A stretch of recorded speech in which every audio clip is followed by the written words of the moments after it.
Eu fico pensando em nós dois, cada na sua,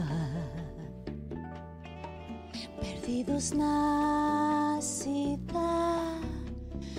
nua, empapuçados de amor, numa noite de verão. Ai, que coisa boa, a meia luz, a sós, à toa. Muy buenas noches, ¿cómo les va? Gracias por estar allí. Nosotros estamos acá como todos los jueves haciendo Bar Conspiración por las pantallas de Unicanal. Luz Mariana Chajón en los micrófonos. ¿Cómo te va, Luz Mariana? Muy bien, buenas noches. Gracias ¿Cómo por está? estar. Ambiente navideño ya, doctor Mime. Din din dom. ¿Cuándo se pone el arbolito? Dicen que el 8 de diciembre y se saca después del 6 de enero, o sea, un mes completito, ¿verdad? Dios. Pero hay lugares donde de mayo voy a tener el arbolito. Ahí en la Recoleta, en Sí, junio, no, hay lugares donde nos ese sacan nunca se apagó, Sí, sí, hay lugares así. Así mismo, sí. ¿A dónde es tu destino en las fiestas? No, acá, las dos. ¿Por qué no puedes salir del país? No, o sea, no, claro, no sé ¿Eh? por la No. onda parlamentaria. No, realmente por laburo. Hay que quedarse para... Hay que trabajar, ¿verdad? Hay que producir. Está muy bien, está muy bien. Tenemos hoy un programa para hablar de un tema que viene siendo Un tema foco duro. de noticia, un tema duro, pero tratar de encontrar un poco ciertas respuestas a preguntas o que no se están haciendo o encontrar respuestas o explicaciones a dudas que se tienen. Con nosotros está Jorge Méndez, que fue presidente de la Industria Nacional del Cemento. Jorge, ¿cómo está? Buenas tardes, buenas noches. Buenas noches, May. Buenas noches, doctor Mime. ¿Cómo están? Muy bien, muy bien. Cuando uno hace una búsqueda en Google hoy en día de Jorge Méndez INC, se encuentra con notas furibundas. Sí. El hombre que dejó en terapia intensiva a la INC, pero de todos lados, Pablo. Sí, sí. ¿A qué se debe esto? ¿Cuál es su visión para arrancar esta historia? ¿Qué cree que pasó ahí? Bueno, en primer momento agradezco la invitación, ¿verdad? Y bueno, explicar un poco la situación real de lo que está ocurriendo hoy realmente en el país con la industria nacional del cemento y otros productos, porque el problema principal hoy es la bajante del río. La bajante del río hace que no solamente el cemento, sino otros productos no puedan llegar a destino, a Asunción, ¿verdad? Que son transportados vía fluvial, ¿verdad? Ujú. Este fenómeno generalmente una vez al año ocurre durante 3-4 meses, pero este año fue bastante pronunciado, ¿verdad? La bajante del río, que es el principal problema. Por otro lado, creo que se mezclan un poco la información con lo que es el funcionamiento de la industria nacional del cemento, que hoy día están funcionando todos los equipos, tanto el horno como los molinos, y hablar un poco del el cambio de combustible que se hizo en el gobierno anterior, ¿verdad? Que fue tan anhelado, que la INC hace 22 meses está consumiendo un nuevo combustible, ¿verdad? El coque, que es un combustible mucho más barato que el fuel oil, que es lo que consumió la INC más de 30 años, que es un combustible muy caro. Y solamente en estos 22 meses de consumo, que creo que cerca de 109.000 toneladas se compraron ya, a un precio de $300 en promedio la tonelada, ya se pudo ahorrar comparado con el fuel oil. Si se usaba fuel oil estos 22 meses, más de 35 millones de dólares, ¿verdad? Que es lo que... ¿En 22 meses? En 22 meses. Desde que se inició, o sea, se hizo todo el proyecto y hace 22 meses arrancó el horno ya con otro combustible, que es el coque, que es el principal proyecto que se hizo en la INC, que era cambiar el uso para otros tipos de combustible. Y toda esa transformación dio paso a que se pueda ya consumir un nuevo combustible más económico. Y hoy día dan prácticamente esos ahorros, o sea que dentro de 2 años más ya se pagaría toda la inversión con los ahorros que se generaron comprando otro tipo de combustible. Es lo mismo que hoy compres nafta a 5.000 y después pases a comprar a 3.000 el litro, ¿verdad? Evidentemente esa diferencia multiplicar por todos los meses que usaste el auto, el vehículo te da un ahorro, ¿verdad? Y ese es el ahorro que dio el combustible, el coque. Es lo que estamos viendo, ¿verdad? Sí. Así mismo, ese es el gráfico que se está viendo ahí, que en 22 meses ya se logró ahorrar casi 35 millones solamente cambiando, o sea, comprando otro tipo de combustible, pero hubo toda una transformación durante 2 años en la INC de obras civiles y montaje para poder consumir otro tipo de combustible que ya hace 22 meses está consumiendo. O sea, No sé por qué la prensa dice que no resultó la inversión, porque justamente el objetivo era comenzar a comprar otro tipo de combustible y se hizo toda la transformación para comprar este tipo, el coque, que ya está dando un ahorro, ¿verdad? En su caso ahora usted ya está en la función privada, digamos, Sí. pero de nuevo sigue estando relacionado al rubro de Así mismo. cementero. Yo en realidad hace ya 18 años estoy en el rubro del cemento, ya anteriormente, antes de estar en la INC, estuve en el sector privado, en el sector cementero también, en Iguazú Cemento, con el grupo Camargo Correa con Cremix.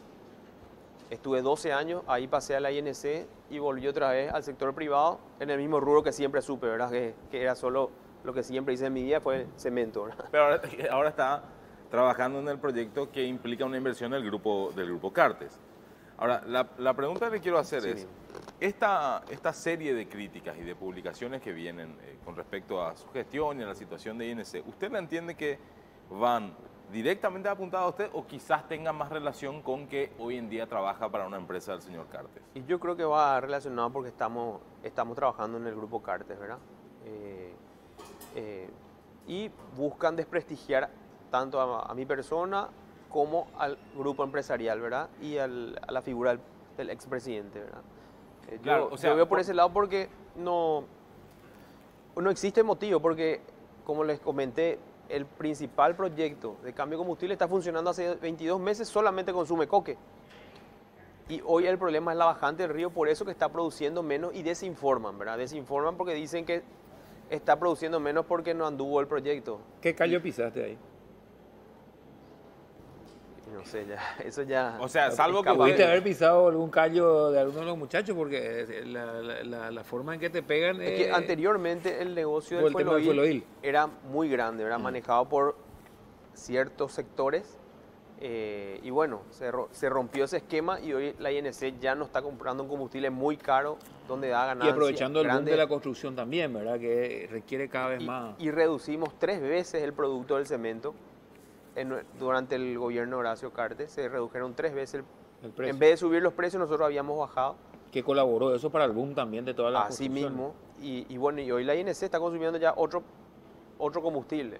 O sea, salvo que usted sea responsable de que el río suba y baje, Sí. mucho que encontrarle acá no tenemos, ¿verdad? El problema es que la materia prima no está llegando por Así por la mismo. bajante. Otra prueba de eso es que en Vallemí, donde se produce el clinker, hay una cantidad de materia prima de clinker que ya no están llenos los silos, están almacenando en galpones porque no llegan las barcazas para cargar y traerlo a Villeta, ¿verdad? O sea que el horno está funcionando y bueno, hace 22 meses este proyecto funcionó y que es el principal que está dando el ahorro.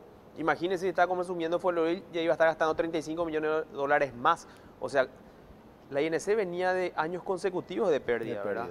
Y Eso te iba a durante- preguntar, ¿cuánto era la pérdida cuando vos tomaste la dirección? Era una pérdida brutal, Nosotros- era, ¿verdad? habíamos se había perdido a lo largo de los últimos 5 años que entramos, más de 10 millones, 15 millones de dólares prácticamente. Y bueno, y esto iba aumentando porque el Fueloil cada vez subía más el precio, ¿verdad? Hoy estarían perdiendo lejos si usaban Fueloil. Imagínense con coque, El rendimiento es igual, ¿verdad? O sea, en el sentido de el decir, rendimiento un poco menor, Ajá. pero es mínimo comparado con el Con el precio, costo. con el costo, así mismo. Con el costo del producto es mínimo. Es por eso que se usaban 109.000 toneladas y en vez de Fueloil se hubiera usado 90.000 metros cúbicos. ¿De dónde Pe- se obtiene el coque? Aquí en El Paraguay. coque es un residuo del petróleo Ujú. que todas las refinerías tienen, ¿verdad? Y es mucho más barato que el Por Fueloil. eso justamente, porque Sí. es un sobrante, digamos, ¿verdad? Es un sobrante, así mismo. Y tiene un poder calorífico alto que sirve para... Espectacular. Pero bueno, los números están ahí, ¿verdad? El combustible se compró mucho más barato. También comentar que nosotros el último año, en agosto del 2017, agosto del 2018, despachamos 15 millones de bolsas. Un promedio de 1.200.000 bolsas mensuales, más de 55.000 por día. Eso está en los registros, o sea, está despachado, entregado. O sea que se entregó funcionando el equipo, funcionando produciendo bien, porque yo no recuerdo que haya habido faltante en la época del gobierno de Cartes de cemento, ¿verdad? Y el precio estaba mucho más bajo, ¿verdad? O sea que nosotros Y hasta ahora el horno está funcionando con el cambio de combustible. Claro, lo del precio también es comprensible en el sentido de que, obviamente, si se produce menos, a mayor demanda y menor, va a tener que subir el precio. O sea, eso es una La reglamentación ley de básica de la mercado, economía. ley de ¿verdad? mercado. Ahora, lo que pregunto es, inicialmente, ¿cómo se plantea este tema? Cuando uno desconoce, dicen, Jorge Méndez era director de INC, ahora va a trabajar a la empresa cementera de Cartes, y es como que se quiere dar a entender, o incluso se da a entender, se llevó toda la información posible, Claro. se fue allá, pero resulta que usted trabajó ya desde antes en una empresa cementera. ¿Qué Casi iba a 12 hacer? año No iba a estuve ser ya. enfermero, ¿verdad? Sí, así mismo, ya. No sé a qué me Aparte iba a está dentro de dedicar. las generales de la ley. Yo también trabajé en una institución pública hasta que en marzo prescindió mi servicio y me fui a otro lado. Y si, ¿entendés? O sea, es la ley. Y Tampoco voy a quedar en mi seguimos casa haciendo no porque van a lo que decir sabemos, eso. ¿verdad? Pues eso es la experticia que uno tiene, Así por algo mismo. te contratan, ¿verdad? Así O sea, mismo. tampoco te contratan por la cara, ¿verdad? Yo creo que ese viene el tema, ¿verdad? ¿Cómo ves el mercado con este tema del boom Sí. de las construcciones a nivel Paraguay? Estamos hablando dentro de todo lo que es la crisis, compañía. Donde vos ves, barrio que vos ves, están en Sajonia yo vivo, dos edificios de altura que se están haciendo. ¿Cómo ves el tema de esto no va a decrecer desde el punto de vista del suministro de cemento? Esto va a seguir siempre una escalada para arriba este tema. El Paraguay hace 10 años viene creciendo casi un 9% anual en consumo de cemento. Es inevitable seguir construyendo porque necesitamos infraestructura en todo el país. Y yo creo que va a seguir el aumento de consumo, ya que el Paraguay necesita más infraestructura, mayor edificios, puentes, caminos.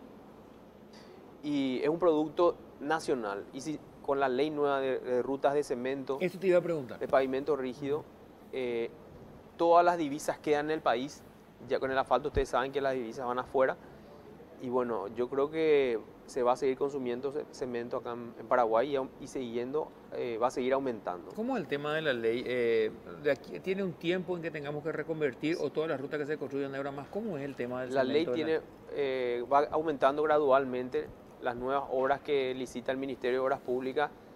El primer año es un 15% de las obras nuevas son rutas de cemento, el 20, 25 hasta llegar al cuarto año un 30% de las obras nuevas que se licitan tendría que ser rutas de pavimento rígido, ¿verdad? Son mucho más resistentes las Mucho rutas de más, cemento. duran más de 20 años con bajo mantenimiento. Y bueno, yo creo que hoy el problema que se está teniendo, justamente se está despachando una menor cantidad que antes por la bajante del río, ¿verdad? Es por eso que y desinforman, ¿verdad? Mezclan esa información para querer decir que el proyecto no anduvo, pero el proyecto está andando. Inclusive publicaron también en la INC que llegaron a un récord de producción de clinker y eso se produce con coque, con el cambio de combustible que era el principal proyecto. O sea, O sea, es un o sea, contrasentido, entonces. contradicciones que en la prensa está... Tengo un par de preguntas más, Desinforma. pero nos queda un bloque, así que podemos seguir hablando, Genial. tomando un traguito. ¿Te Sí, parece señor. bien? De lujo. Pausa. Venimos enseguida.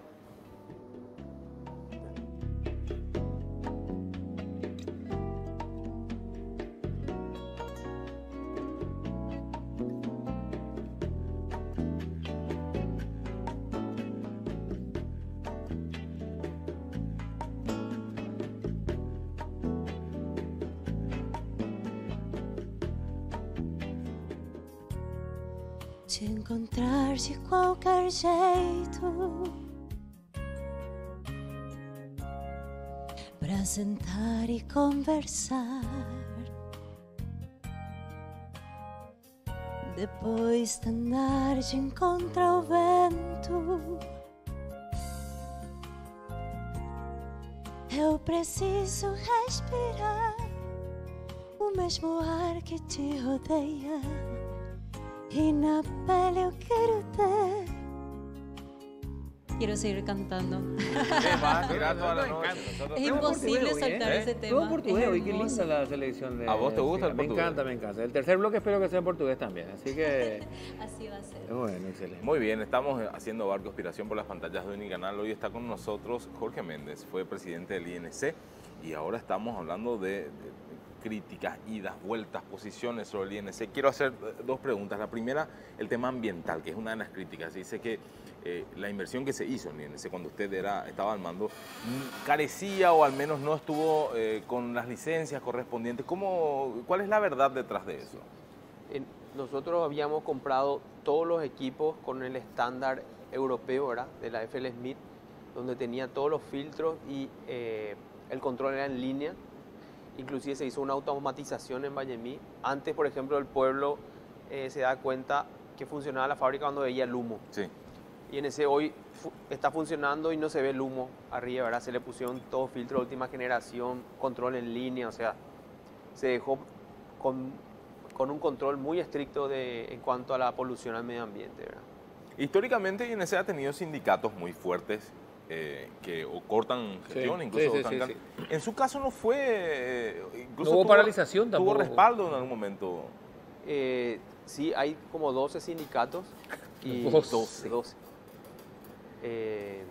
Y tuvimos momentos de tire y afloje, ¿verdad? Pero yo creo que fuimos manteniendo, creo que en esos casi 5 años, comparado a 5 años anteriores, la INC aumentó casi 6 millones de bolsas. Se despacharon ahí, creo que uno de los gráficos, se despacharon casi 6 millones de bolsas más que 5 años anteriores, desde el 2008 al 2013. O sea, quiere decir que aumentamos muchísimo la producción, que hoy no reflejan lo que dicen algunos medios con respecto a lo que hicimos durante el gobierno de Cartes. Históricamente Paraguay en sus empresas públicas, cuando se han metido empresas privadas a discutirle el negocio, se han visto, no sé si sobrepasadas inicialmente, pero por lo menos discutidas en su liderazgo en la operación. Caso Copaco, por ejemplo, ¿verdad? Cuando entró a discutir al negocio de la telefonía móvil, no le fue bien. Hay una cierta sospecha de que cuando entre en funcionamiento este proyecto privado del Grupo Cartes, podría desbancar a INC y hacer que quiebre INC. Esto como todo un mito alrededor de eso. ¿Cuánto es de verdad? ¿Cuánto puede pasar? ¿Cuál es el cálculo ahí para en realidad, con las proyecciones que se vienen de crecimiento de cemento en el país, hoy en día ya se está importando casi el 20% del consumo, ¿verdad? Y esta planta estaría funcionando en 2 años. O sea, dentro de 2 años ya se llegaría casi a un 40% del consumo sería importado, porque las dos plantas están trabajando a su máxima capacidad, ¿verdad? Y lo que vamos proyectando nosotros para el 2026-27 se necesitaría una planta más. O sea que justo viene... Nos quedamos cortos, ¿verdad? Así mismo. Esta planta cementera no es que va a entrar a robarle el mercado a la INC ni a los otros competidores, ¿verdad? ¿Podemos soñar con exportar cemento nosotros? Se podría exportar, tenemos también planes de exportación. Y yo creo que bienvenido sería para el país, ya que se necesita infraestructura, se necesita hacer más rutas de cemento y bueno, generar mayor consumo y mano de obra, ¿verdad? Que va a generar mayor movimiento a la economía, porque nunca se puede aumentar la cantidad de obra por faltante de cemento en Paraguay.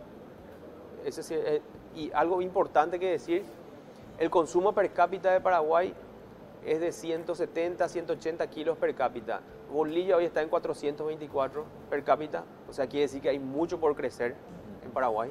Es un parámetro. Brasil y Argentina están muy por encima de nosotros per cápita en consumo y Paraguay necesita aumentar. El lugar donde está la cementera, donde estás ahora, ahí digamos al frente, ¿verdad? Es una cuenca cementera, digamos, de materia prima, pero brutal. Históricamente es un lugar geológicamente muy rico, ¿verdad? Así mismo, todo el norte, la zona del departamento de Concepción, tiene muchísima materia prima, que es la piedra caliza, que es la principal materia prima para hacer el cemento, ahí en el norte del país. Y bueno, yo creo que se tendría que aprovechar esa disponibilidad que se tiene en el país para que las divisas queden en el país y hacer más industrias que van en beneficio de toda la economía. Y esta inversión, esta empresa que se está gestando, ¿cómo va a trabajar cuando haya este problema de la bajante del río? ¿Eso es algo ineludible o tienen soluciones posibles? Tiene soluciones, hay que trabajar anticipadamente, tener un buen stock acá en la zona central de producto, ya porque normalmente en esta época se da la bajante, todos los años. Entonces uno ya va aumentando el stock unos meses antes para cuando haya bajante tener producto acá y porque disminuye el flujo de barcaza, entonces, pero tener un stock de producto en la zona central para poder abastecer al país. ¿Cuánto implica a nivel de inversión montar un proyecto como este? Y cerca de $200 millones más o menos. ¿Y por qué no era posible pensar en que la INC pueda tener 200 millones más y hacer otra planta y hacer crecer eso en su momento, digo? Y bueno, eso ya escapa a mi decisión, ¿verdad? Es una decisión a nivel país, ¿verdad? A nivel Congreso, porque ellos tienen que habilitar también el crédito, ¿verdad? O los bonos. Ya para la inversión del cambio de combustible costó mucho, pero se logró. Se tuvo que hacer con bonos eso, ¿verdad? Se hizo con bonos soberanos. Y también comentar que todos los intereses de estos bonos fueron pagados durante nuestra administración todos los trimestres. Y un punto que quiero resaltar es que a veces hace mucho hincapié en que hubo problemas en la documentación. Nosotros tuvimos auditorías internas, auditoría externa, contraloría, informe. En ninguno de esos informes no se encontró nada. O sea, y siempre nos basamos bajo la ley 2051 para todas las compras. O sea, nos basamos en la ley y en las normas, buenas prácticas de la industria. Cuando usted dice, y esto voy a ir a este tema porque no es el único funcionario o exfuncionario de gobierno que manifiesta esto, cuesta conseguir que en Congreso pase o se llegue a una inversión. Supongo que eso implica un trabajo de ir y sentarse y mostrar así cifra por cifra, hacer lobby. Ahí, ¿por qué se tranca? ¿Por cuestiones político-partidarias? Yo no le voy a apoyar a este porque está con un sector del gobierno que no me interesa, cuestiones personales, alguien pide algo. ¿Cómo funciona eso habiendo estado adentro? Bueno, nosotros en realidad muy poco tratamos directamente con cada parlamentario, sino que ya fue a nivel ejecutivo que se llevaban los proyectos. Entonces no había una gran exposición, ¿verdad? Pero había que presentar ante el Congreso todo el proyecto, los beneficios y todo el plan de negocio, ¿verdad? Ya seguramente cada partido discuten internamente y según sus criterios van aprobando o no cada proyecto, ¿verdad? ¿Se ganan muchos enemigos uno en la función pública? Y la verdad que no sé si enemigo, porque yo no le considero enemigo, ¿verdad? Pero mucha gente que quiere opinar sin saber, ¿verdad? Sin saber y bueno, quieren desprestigiar la imagen de una persona o de varias personas, ¿verdad? O de todo un equipo de gente que trabajó muchísimo. La verdad que nosotros siempre pusimos la bandera de Paraguay adelante y es por eso que salí del sector privado para tratar de hacer algo por mi país, ¿verdad? Pero bueno, son las injusticias que a veces te tocan vivir, ¿verdad? Pero y llega así al momento del análisis con la familia o en privado de decir, esto ya supera todos los límites, deberían entablar acciones legales o ¿cómo se esquiva eso? ¿Cómo se ataja eso? Uno. Y la verdad que hay que tener mucha paciencia, ¿verdad? Mucha tranquilidad y bueno, con la conciencia tranquila, ¿verdad? Estar con la conciencia tranquila porque al final del día otra vez lo que importa, o sea, yo soy tipo que creo mucho y estar con mi conciencia tranquila, pero la verdad que, no sé, en algún momento hay que sentarse a analizar qué acciones se pueden tomar porque no, yo creo que el país no va por un buen camino si es que existe gente que solo piensa en sus intereses, ¿verdad? ¿Qué te dejó la presidencia del INC como experiencia personal, laboral? ¿Qué te dejó pasar, ocupar ese cargo tan importante dentro de lo que es una escalada profesional, digamos? Y bueno, tanto profesional como personalmente, para mí fue un crecimiento enorme, ¿verdad? Porque mismo aguantar todas las críticas y que alguien le pongan tu nombre en todos lados no es fácil, pero bueno, uno va acostumbrándose y bueno, seguía por lo que cree que está bien, ¿verdad? Pero yo creo que aprendí bastante también estando en el sector público. Bueno, ahora yo creo que ya di mi parte en el sector público y por el país y pasé. Ahora de vuelta estoy en el sector privado. Y si hubiese seguido 5 años más, por ejemplo, ¿qué alentarías vos dentro de la INC? ¿Cómo hubiese seguido tu trabajo 5 años más, por ejemplo? Y bueno, yo creo que hay mucho por hacer todavía, ¿verdad? La INC tiene mucho potencial, ¿verdad? Y es un producto esencial para la economía de un país. y bueno, seguir bajando costos, buscar cómo ser más eficiente y bueno, también ver el tema de la cantidad de gente que tiene en la industria, ¿verdad? Y analizar los puestos de trabajo y reubicar mejor. Jorge Méndez, un hombre, te digo, muy Un hombre duro criticado. de cemento. Pues. Sí, un hombre duro, Un ¿verdad? hombre duro. Pero bien, me parece interesante que tenga la oportunidad de sentarse a conversar con nosotros. Gracias, Jorge, por haber venido. Muchas gracias. Muchas Jorge gracias a Méndez todos. estuvo con nosotros, hablamos un rato de cemento, tenemos todavía un tema de qué hablar, de historia. Menos duro. ¿Eh? Menos duro. No, de un hombre duro De también. un hombre duro, Sí. Nos queda un bloque más en Bar Conspiración, venimos en un rato.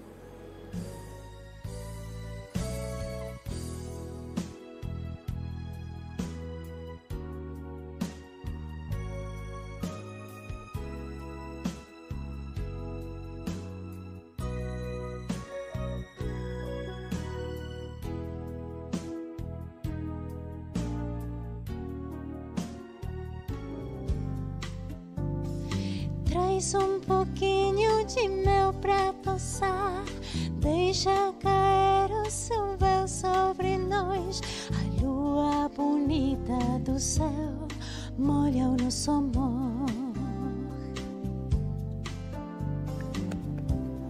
Bar Conspiración por las pantallas de Unicanal como todos los jueves de este año. De este año. Eso es lo que sabemos, de este año. Hasta ahí sabemos. Luz María Hasta ahí te Nachajón, puedo decir, ¿eh? como todos los jueves con nosotros, pueden encontrarla en todas las plataformas musicales y en las redes sociales, Luz Marian Nachajón.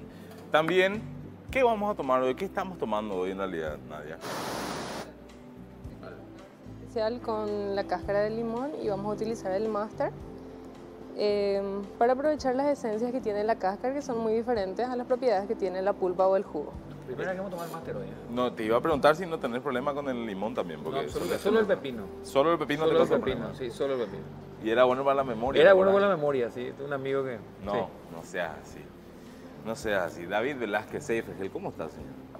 Buenas noches, Mime. Buenas noches. A David, ¿cómo Es raro, ¿verdad? Pero uno diría que deberíamos encontrarnos contigo en un ambiente un poco más de biblioteca, de aula magna, de auditorio, Sí, sí, sí. pero solemos frecuentar más el bar que otra cosa. Así es. A lo largo de nuestra historia, no reciente, más lejana, nuestros presidentes tenían cierta afición por los tragos. Lo que sí, algunos de ellos, lo que tenían es afición a intercambiar conocimientos en espacios como este. Ah, mira. Las tertulias. Cenas, tertulias, discusiones fuertes se producían en algunos restaurantes de la ciudad de Asunción. ¿Y algunos de esos quedan? ¿Algunos de esos restaurantes? No, ya no, nada. ya nada de aquellos tiempos quedan. Mira vos. Esta semana se habló con insistencia de Eligio Ayala por una especie de donación que yo no sé si era real, si funciona así, si el presidente puede agarrar, no me bajar un cuadro y donar, ¿verdad? Pero bueno, más o menos eso es lo que pasó. Sí. Y hoy siguió en el Partido Liberal. ¿Cómo era la frase de Blas Llano? Como le dijo, yo no llego ni a los talones de Eligio Ayala, pero Efraín no me llega ni a los míos. Una muestra de la unidad granítica que existe entre los azules. ¿Quién era Eligio Ayala, David? Eligio Ayala era un hombre de campo, nació en Buyaperí, hijo de una señora humilde, que con gran esfuerzo cursó sus estudios en el Colegio Nacional de la capital. Después se graduó de abogado y a partir de, digamos, inicios del siglo XX se lo encuentra desempeñando actividades en la esfera pública muy variadas, desde juez, diputado, miembro del Consejo Nacional de Educación, hasta que más o menos la crisis de 1908, 1909, 1910, que fue una crisis política muy grande en la historia del país, hace que Eligio Ayala tome la decisión de viajar, salir del país, ir a mejorar sus conocimientos en Europa. Es famosa su estadía en Suiza, donde piensa y escribe obras que se publicaron después de su muerte, particularmente Migraciones es la obra más conocida de ese periodo. Y un hombre que fue acumulando fama de honestidad en el manejo de los bienes públicos. Regresó al país en 1920 precisamente como ministro de Hacienda, convocado por el entonces electo por segunda vez presidente de la República, Manuel Gondra. Luego de la crisis del 21-22, la guerra civil, Eligio Ayala asume, o durante esa crisis asume la presidencia interina de la República, en un momento muy delicado. La crisis del 22 fue en su momento la peor de las crisis políticas del país. Una guerra civil con, hasta ese momento, la más grande en escala en el país, y con un dato que no es menor, sobre todo de cara a entender lo que pasó después, y en el caso del Paraguay lo que nos ocurrió. Esa guerra arrasó con el parque militar del país, que a duras penas se había reconstruido después de la guerra del 70. Claro. Esa guerra civil liquidó en buena medida el parque militar del país, y ya para 1924 se sabía que una posible solución al diferendo con Bolivia era una solución militar. En 1924 Eligio Ayala es electo presidente en elecciones de candidatura única, o sea, no tuvo adversario. Okay. De hecho, en aquel momento regía un sistema de colegio electoral para elegir al presidente de la República, o sea, uno elegía al elector del presidente. Y a partir de eso comienza una dinámica muy intensa de gestión de Eligio Ayala, en la que se destaca, insisto, por la honestidad del manejo de los bienes públicos, pero también por una priorización del gasto militar para tratar de reponer lo antes posible todo el daño. Sí. Ante la inminencia, o ante lo que ya se suponía era inminente, que era una guerra con Bolivia, dentro de las probabilidades de aquel momento, solucionar el diferendo con Bolivia implicaba en gran medida una guerra, como después ocurrió finalmente. Y durante esta presidencia de la República él es muy conocido por esto, porque la posteridad le dio de alguna manera la razón a él en términos de ahorro, de inversión en maquinaria bélica, pero en su momento estas decisiones fueron costosas para él. Políticamente hablando, tuvo que enfrentar adversarios muy duros. Lo primero que tuvo que hacer es recomponer la unidad del Partido Liberal, que estaba dividido en tres: radicales, cívicos y liberales del llano. Tuvo que hacerse de un soporte político con el cual gobernar, y para eso promovió y estimuló activamente la unidad del partido. Tuvo un adversario muy poderoso en el ex presidente de la República, Eduardo Scherer, director de La Tribuna desde 1925, fundador y director de La Tribuna.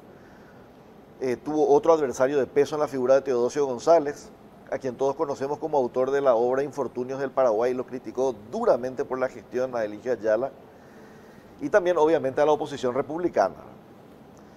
Y después, esta figura, de todos modos, se fue ganando fama de respetable y también de duro. Eligio Ayala no era un hombre de un carácter accesible, diríamos. No, de Argela, tipo. No se iba a ganar el premio Dale Carnegie, al mejor amigo pero te hago a las relaciones públicas. Te hago una pregunta. Era claro. En ese momento de oposición, cuando tenía críticas, ¿las críticas venían por su carácter o por su gestión? No, por la gestión. Por ejemplo, una de las demandas antiguas de la ciudad de Asunción en aquel momento siempre fue tener un buen sistema de desagüe cloacal. Ah, mira. Y él admite en su discurso de apertura de sesiones del Congreso en 1927, que es una inversión pendiente que él va a invertir. Realmente esa inversión no se llegó a dar bajo su gobierno, porque la prioridad estuvo en el gasto militar. La ciudad era, en muchos momentos, sobre todo con las lluvias, era una cloaca a cielo abierto. Toda la ciudad.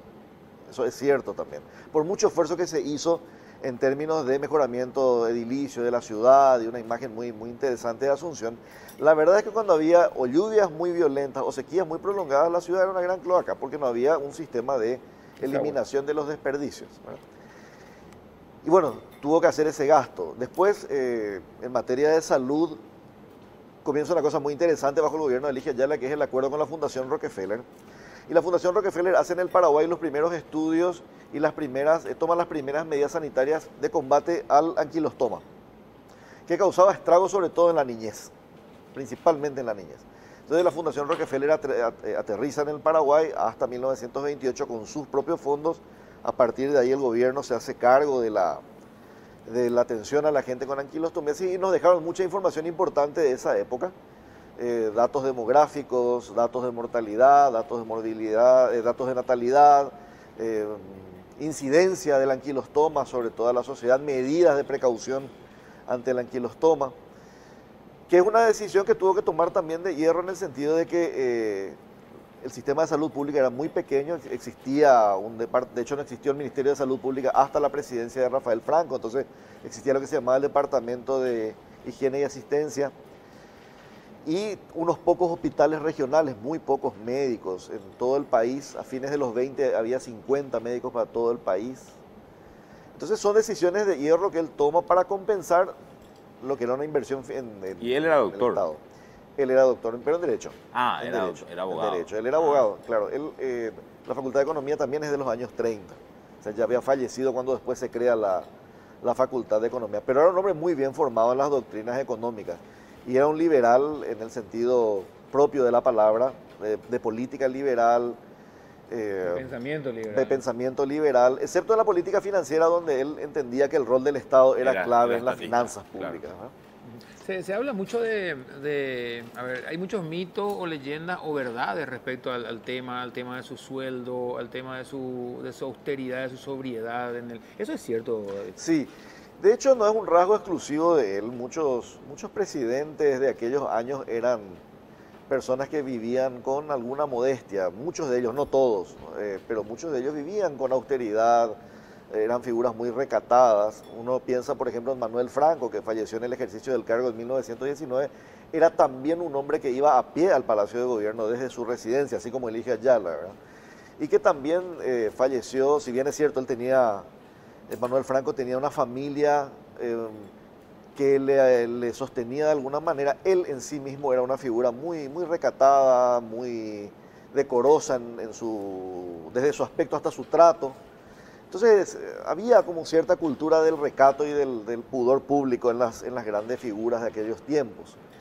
Entonces no es un mito, más bien es como una especie de tradición instalada en las figuras públicas, el tener cierto recato, cierto cuidado de las formas. Estos ejemplos de austeridad que estamos mencionando. Eligio Ayala en el ejercicio del cargo, estamos muy concentrados siempre en la figura de Eligio Ayala, por esto que decíamos, ahorró, invirtió en parque militar, se ganó la guerra. Cuando la guerra comenzó, Eligio Ayala ya estaba muerto, y de hecho los homenajes en los 30 y 31 y 32, cuando comenzó la guerra, eran, recordemos a Eligio, él fue el que... Bueno, el que nos preparó para esto. Claro, nos preparó para esto, pero en su momento tuvo conflictos duros. Por ejemplo, en 1927 con la reforma electoral. Eligio Ayala entendía que la gobernabilidad era más fácil con dos partidos unidos o dos mayorías sólidas que con mayorías fragmentadas, porque en el Paraguay existía en aquel momento la lista abierta y desbloqueada. Mira. Yo agarraba y votaba, podía agregar nombres a la lista y mover de lugar los nombres. Acuerda con el Partido Colorado como uno de los elementos el bloqueo de la lista. ¿Cómo hemos crecido? Acuerda, y Teodosio González lo ataca duramente diciendo que violentó el secreto del voto y que violentó la libertad de elección del ciudadano. Y en un artículo publicado en un diario dice: cuando la democracia paraguaya se vea debilitada, vamos a recordar el nombre de Eligio Ayala como el gran traidor. Ya teníamos prensa amarilla y negra en ese entonces. No, esa es una de las cosas de la historia que son más interesantes siempre de analizar, que cómo la historia se escribe a través del tiempo, diferente quizás a lo que en el momento podía haber sido. Teodosio González era un personaje, un jurista de gran nota, autor del Código Penal. Ese Código Penal sobrevivió hasta los 80. Si hoy yo estoy empezando en la universidad o el colegio, lo que sea, y me dedico a arrancar un ensayo, y lo único que tengo es el título, y el título es Eligio Ayala, el presidente más honesto de la historia, ¿tengo elementos para sostener esa teoría? En buena medida hay elementos para sostener, pero no sé si el presidente más honesto de la historia. Lo que pasa es que es honesto en el ejercicio del cargo. Claro. Muy honesto, y su honestidad era proverbial. Insisto, por este dato, Paraguay no se endeudó para la guerra. O sea, Paraguay no tuvo que... Es cierto, al final de la guerra la economía estaba agotada. Pero fue una guerra. Pero no se le debía a nadie. Sí, había deuda interna y había también... hay que decir eso, la guerra comenzó con Eligio Ayala ya fallecido, había fallecido en el 30, pero la economía paraguaya durante la guerra también estuvo caracterizada por la existencia de pícaros que prestaban el dinero usurario, sobre todo a las familias que habían enviado cuyos varones habían partido al frente de batalla, entonces estaban descolocadas y había pícaros que les estafaron a estas familias con préstamos usurarios tremendos, ¿verdad? Bueno, eso él, por ejemplo, no hubiera permitido. No entraba dentro de su... No, dentro de sus esquemas no. Dentro de sus esquemas no. Pero era un hombre que creía en la libertad de mercado como elemento de solución de problemas sociales. Y si tuvieras que ponerle así, como te dijo Mike, un título o un calificativo para titular tu ensayo, Eligio Ayala. No sé, me estás tomando con una... No, lo que pasa es que también tengo cierta resistencia a la creación de los mitos. ¿Verdad? Y claro, Creo que hoy estamos recuperando su figura porque sentimos en el aire la falta de honestidad. Entonces miramos en el pasado a ver a quién si vamos a encontramos un buscar. elemento para... Claro, entonces surge él. Lo que pasa es que al revestirle con estos La rasgos aureola. más míticos no nos permite entender lo que él tuvo que vivir para alcanzar ese prestigio personal. Imagínate, Mike, una cosa. En 1925 tuvo que enfrentar la renuncia colectiva de los maestros del país. Estoy a preguntar en la educación. En Eso la es educación. justamente el tema. Fue el presidente en un momento dado que más invirtió del presupuesto de gastos de la nación en educación. Sobre el total del presupuesto llegó al 16% en el año 27-28. Pero tuvo que enfrentar una huelga. O sea, no existía la huelga. El maestro era funcionario público y no podía hacer huelga. Entonces lo que se produjo es una gran renuncia colectiva. Todos los maestros liderados por la Asociación de Educadores de la Capital renunciaron. Tardaron como 6 meses en comenzar las clases porque reclamaron los maestros que de acuerdo con el estatuto docente tenían que tener un aumento anual del orden del 5%. Y no se aplicó al presupuesto ese aumento del año. Entonces, la famosa respuesta de Eligio Ayala y del Consejo de Estado es: el gobierno no puede ceder sin menoscabo de su autoridad a medidas de presión, que se les acepte a todos la renuncia. Que se vayan todos, no pasa nada. No pasa nada, Pero nosotros que no ni uno vamos solo. a... Qué buenas soluciones. No hay para dinero para pagar, no se pide así el dinero. Claro, vayan a Y hacer el una cosa. gobierno Eh, no va a nuestra negociar autoridad sobre viene esa base. haciendo Dedíquense a otra cosa. Eso le costó también prestigio a Ramón Indalecio Cardoso, que era el conductor de la reforma educativa en aquel año. Claro. Pero bueno, había que responder a un líder en este caso. Claro, y digo por eso, para entender la figura de Eligio Ayala hay que entender también con qué elementos El tuvo que contexto. lidiar, pelear.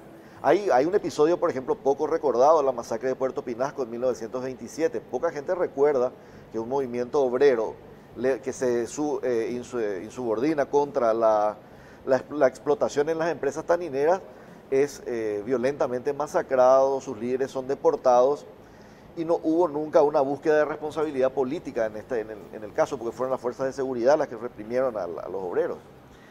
Entonces también, insisto, hay cosas del momento que hay que tratar de comprender, insisto, para tener una visión global de la gestión Ayala. Claro, y desmitificar, porque no era porque nació así ya automáticamente fue Yo toda te una diría, construcción. ahora pienso en el título, podría ser la figura más influyente del decenio 1920-1930. Eso sí, claramente.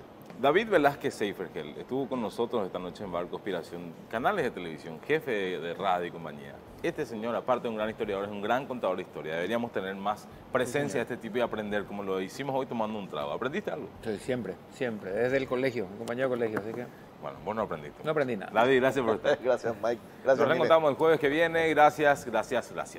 Chau.